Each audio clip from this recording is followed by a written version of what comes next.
Hi everybody, time for chapter 7, Celebration of the Seasons. Each year we welcomed summer by erecting a May altar in honour of Our Lady.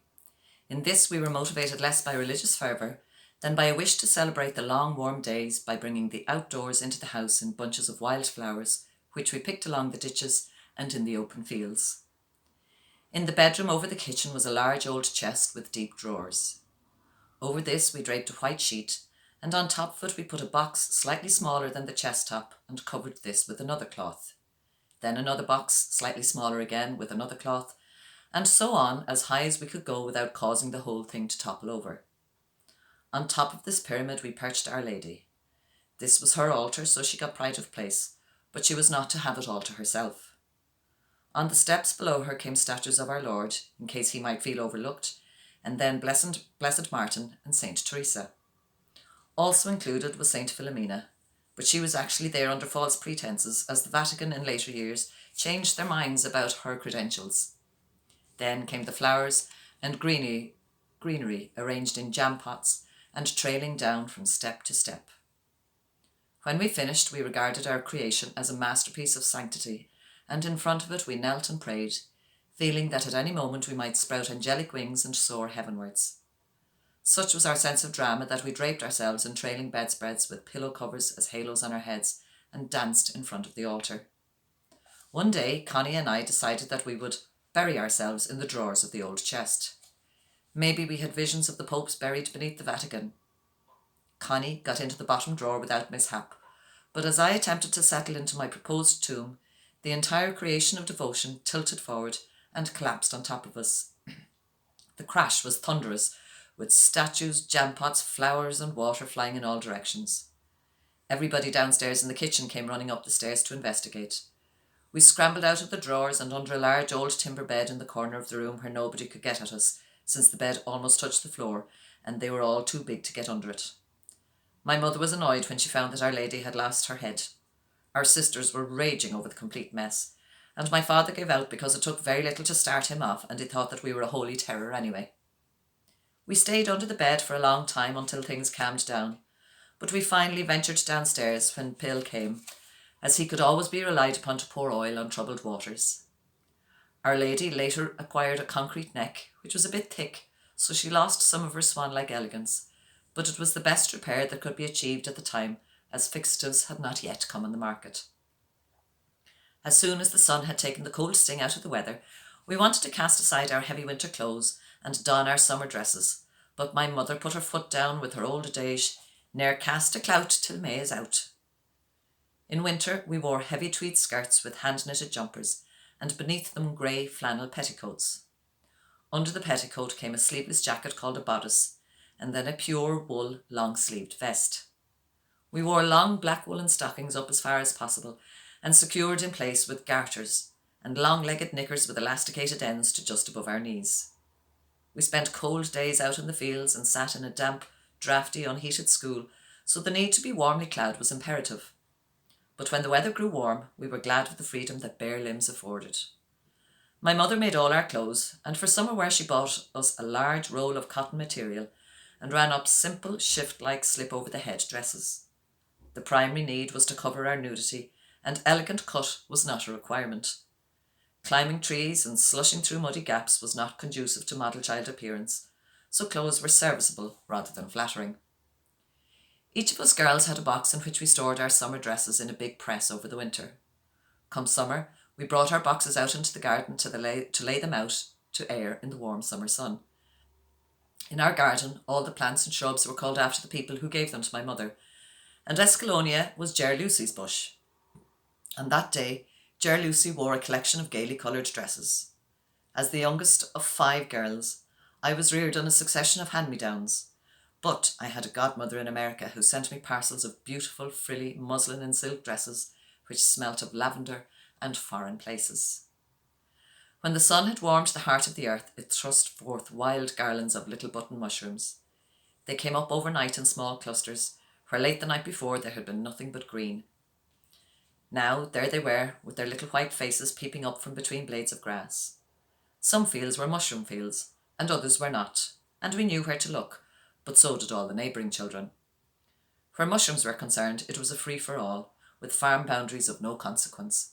So, if mushrooms were on your mind, you rose early, because as well as other early pickers, there was the fact that cows and horses could trample them into the ground.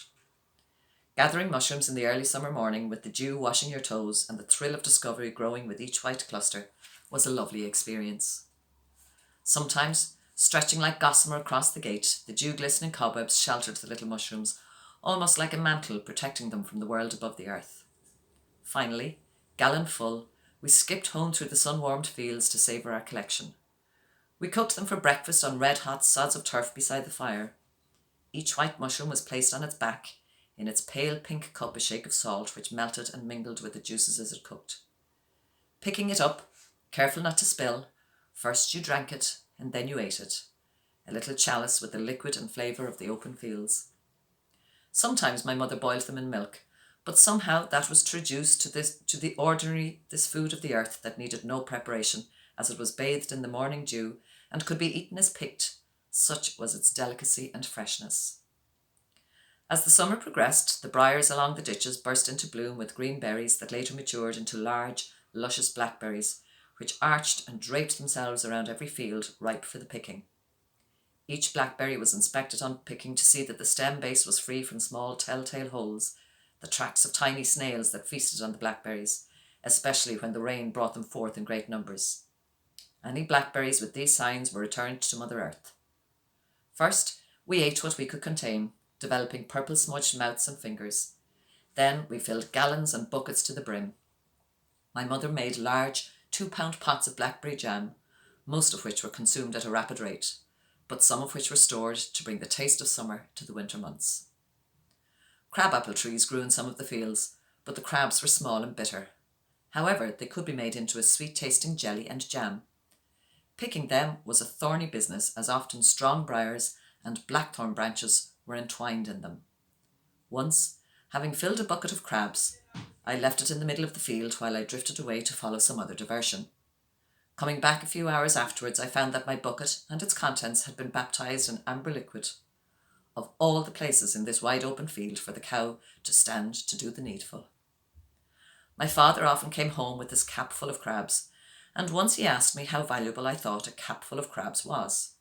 When I answered, "No value really," he smiled and said, "Well, a child who does not respect his fellow human beings is as valuable to the human race as a capful of crabs." He did not expect much from his fellow human beings, but he was very conscious of the rights of other people, and always instilled this consciousness in us. We had a very happy young lad called Christy working with us. He loved dancing, and was often out until the small hours of the morning, as he also had an eye for a pretty face. One night, coming out of a dance in the local hall, he found his bike punctured, so he helped himself to a tube of another one, as he had a girlfriend to take home on the bar of his bike. Incredibly, Christy was later taken to court and sentenced to 6 months in jail for this offence. My father was stone mad about it, feeling that Christy was a gay-hearted lad and that the punishment was outrageous in relation to the crime. When Christy came out, he was quiet and subdued, and all his old sparkle had gone. On his first Sunday back, my father and mother went away for the day, leaving all of us children and the house and farmyard in Christy's care. A few days later, he went to visit his mother. "Christy," she asked him, "will they trust you on the farm after being in prison?" She afterwards told me that he smiled as he said, "It made no difference. They went away on Sunday and left me in complete charge." She said that it did more to restore his self-esteem than any amount of words could have done. And indeed, Christy soon regained his self-confidence and was his old sunny self again. My father had never studied psychology, but he had an innate understanding of human nature. Wild fuchsia, which we called bell trees, grew along the hedges, and plucking off the bell-like flowers, we sucked their sweet, sticky juices as we had seen the honeybees do. If thirst overcame us out in the fields, fresh spring water ran along by most ditches, flowing down from the hill behind the house. We were expert at leaning into greenery, and using our saucered hands as cups, we scooped up the crystal clear water and drank from the palms of our hands. The only polluters of the waterways were the ducks and geese, and my father often objected to them as the horses and cows often refused to drink the water after them. My mother, however, stood up for their rights and refused to listen to his objections, stating that as they used only one large stream, they were entitled to their freedom and the pleasure they got from the water. As summer turned to autumn, we stored the best apples for Halloween, or snap apple night as we called it. We diligently watched the nut trees, hoping that they would be ripe in time, but ripe or not, we always picked them. These trees were tall with high arching branches far from the ground, so it took all our climbing skills to conquer them. We climbed to the top, and then as far out along the swaying branches as we dared, while we swung up and down at precarious angles, grasping bunches of nuts and throwing them down to the collector on the ground.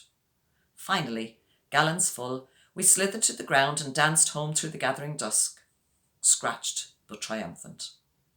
That night, we cracked our nuts with a stone on the flagstone before the fire, while apples swung from cords tied to the meat hooks on the rafters of the kitchen, or floated in the timber tub of water in the middle of the floor. For Christmas, too, the land provided what was needed, and the Sunday before we made our annual pilgrimage to the wood for the red buried holly.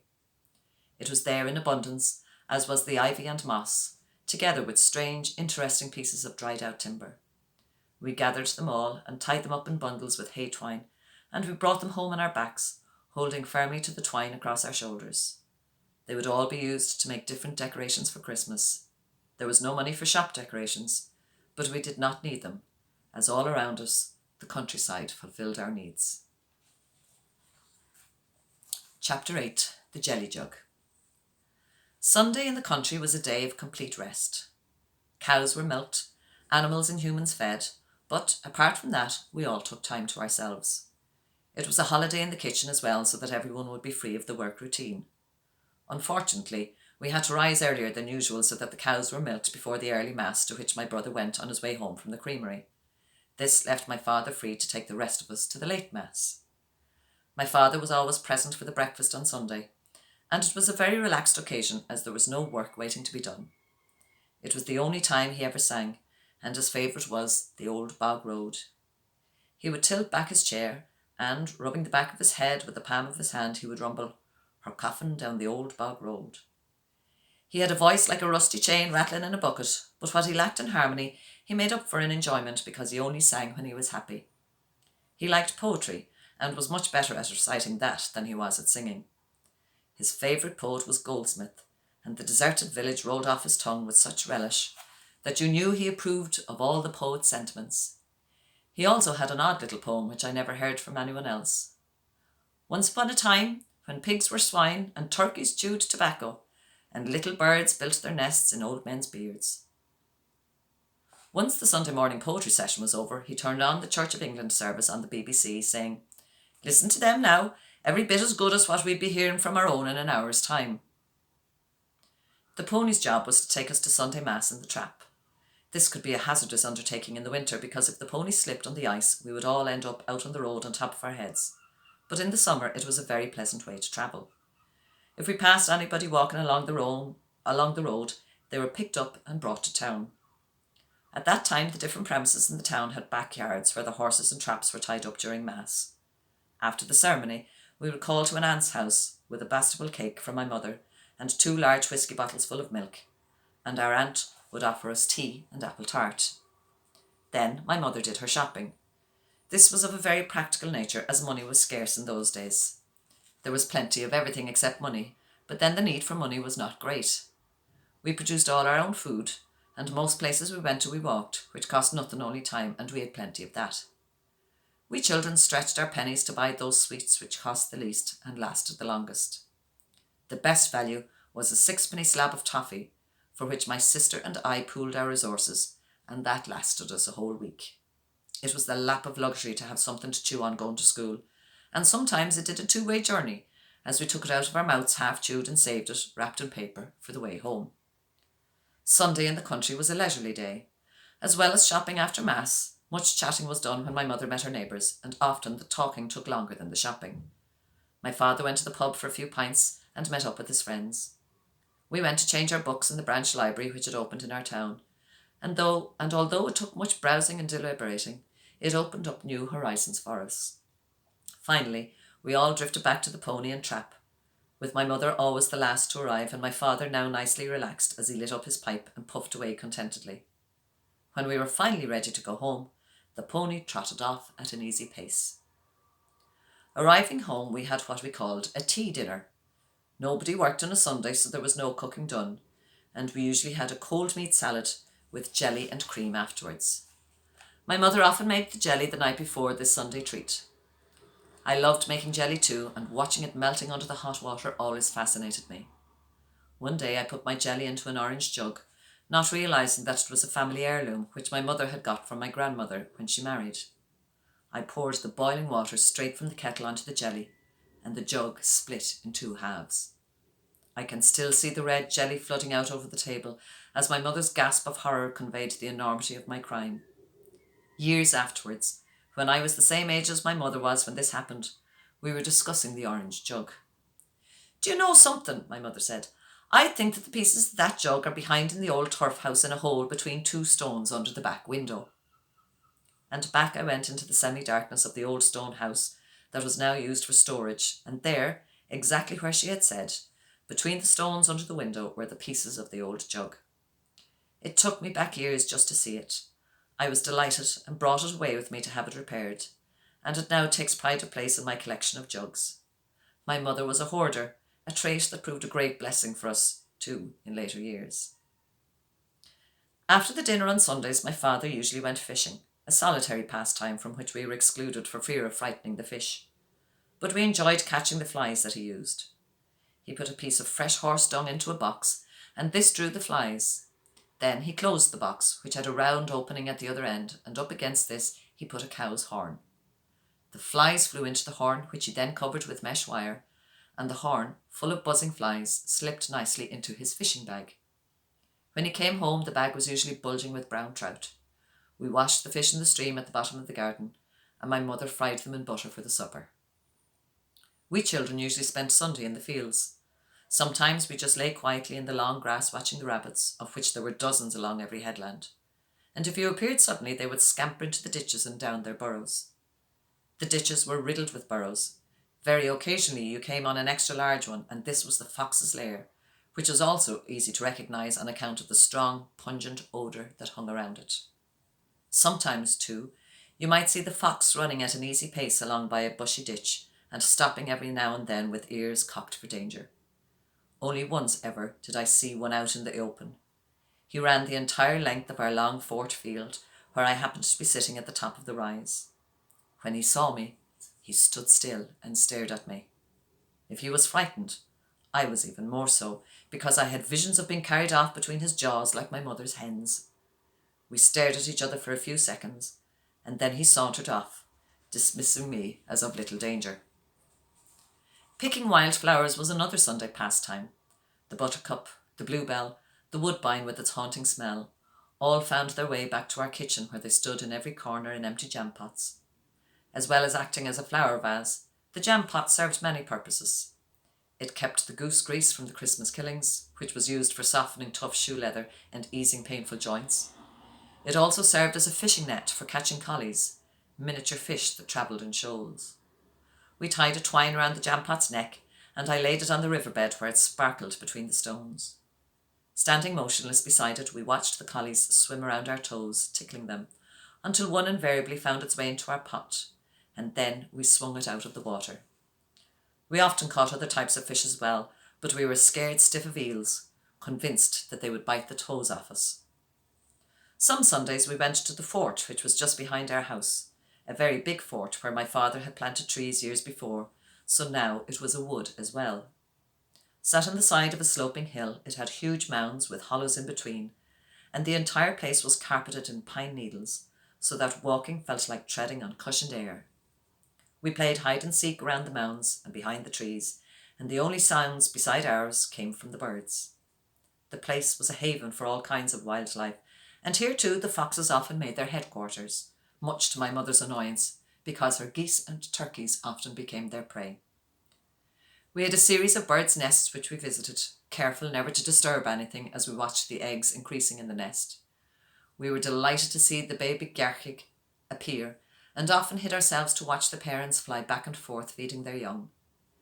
Every year the swallows came to our cow stalls and stables, where the rafters were a maze of nests, and it was a great feather in your cap to be the one to see the first swallow and to hear the first call of the cuckoo. At night, we fell asleep to the sound of the corncrake, whom we thought said, "Corncrake, out late, ate mate, Friday morning." At that time, meat was never eaten on Friday, so the corncrake was breaking the fast. In the grove below the house, the pigeons cooed continuously. In the orchard beside this grove, my teenage brother started beekeeping, but as his hives increased, he moved to the grove behind the house. Here, a hive was stationed under every tree, and it was absorbing to watch the bees at work, especially in the summer when my brother sometimes went away for a week on a beekeeping course, and I was left in charge. The first time this happened, I prayed that they would not swarm, but of course they did. One afternoon, when I came to check them, there, hanging off a branch like a large cluster of grapes, was a fine, thick swarm of bees. I knew the procedure and, though a trifle nervous, I donned the beekeeping gear.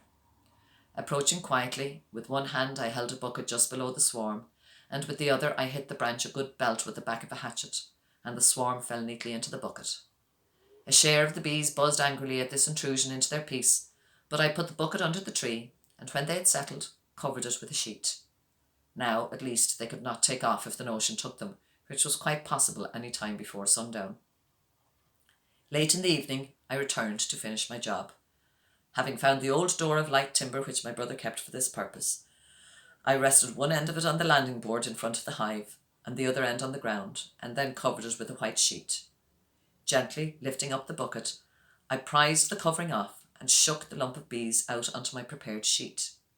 At first they buzzed angrily, but soon they got their bearings. The trick at this point was to spot the queen, who was a good deal larger than the other bees, and make sure that she went into the hive so that the others would follow. I had beginner's luck. There she was, heading for the front door, so the rest followed on naturally. There was no need to stay after that, as they did the rest themselves, but I came back later in the semi-darkness to check that the sheet was clear of bees. The grove was peaceful at that time of night, with all the hives silent after their busy day. If you knelt down beside a hive and put your ear against it, you could hear the soft drone within. Our kitchen table was never without a honey supply, whether it was a jar, a section, or indeed sometimes a frame of honey straight from the hive. My mother was the only one of the family to spend her Sunday in the house. She sat inside the open kitchen window reading the Sunday papers, and she always had interesting articles from the weekday papers put aside to be read on her day of rest. At this time as well, she had the radio to herself. This was a great luxury in our house, as there was usually a power struggle when different channels had interesting programmes on at the same time. At that time, Mrs. Dale's Diary was on BBC at 4:15 every weekday, and she never missed it. Indeed, we often ran home from school ourselves to be in time to hear Mrs. Dale if she was having a family crisis. Woman's Hour was another of my mother's favourite programmes. However, her peaceful Sunday reading and radio listening was usually interrupted, as she had many callers. This especially was the time when neighbouring farmers' wives came to visit. Apart from these, my mother had a varied assortment of visitors. There was one lady, gone past her first flush of girlhood but not realising it, who came to my mother to get her a husband or a little job. My mother balked at the first suggestion, but set her up in many little jobs. Invariably, though, things did not work out, and back she would come again looking for another little job. She smoked like a trooper, and when we came into the kitchen and sniffed her cigarettes, we annoyed my mother intensely by saying, "Oh, you had little job today." Another Sunday evening caller was Andy Connie. He was an uncle of my father, so he must have been fairly old, but he had the heart and fitness of a teenager. Leading into our outside yard was a 5-foot-high gate, and into the garden a smaller one, and he never opened either one but jumped over them.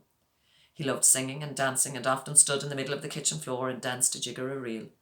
He just danced because he was full of the joy of life, and we loved to see him coming, as he was like a ray of sunshine. Andy's wife had died at a young age, and he was left with a baby daughter whom he adored. Many of his friends tried to get him to remarry, so he composed a little poem to put them off. Mary Barry had been his wife's maiden name, and he invoked her support in his dilemma. If Mary Barry of old could only behold her own Auntie Connie getting married again, her corpse long dead in her narrow bed in anger and shame would rise again. Andy stayed with us one stormy night, and the following morning at breakfast he told my mother that he hadn't been able to sleep at all, as the ash tree at the bottom of the garden was all night calling, Andy Connie, Andy Connie. To this day the tree is known as Andy Connie. Towards evening, when we all drifted back to the house, the Sunday night jobs had to be tackled, as the animals needed to be fed irrespective of what day they had. 2 of us went to bring home the cows, and 2 more to feed the calves, and someone to feed the hens and other fowl. After milking, we all had supper together, and there was usually some extra treat because it was Sunday.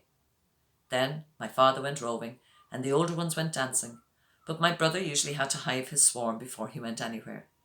My mother usually went for a walk in the fields, coming back then to finish her reading. Later, when my father returned, she rounded up the members of the household too young or too old for nightlife, and we all knelt to say the rosary. That's it for another day. Hope you're all keeping well. Slán.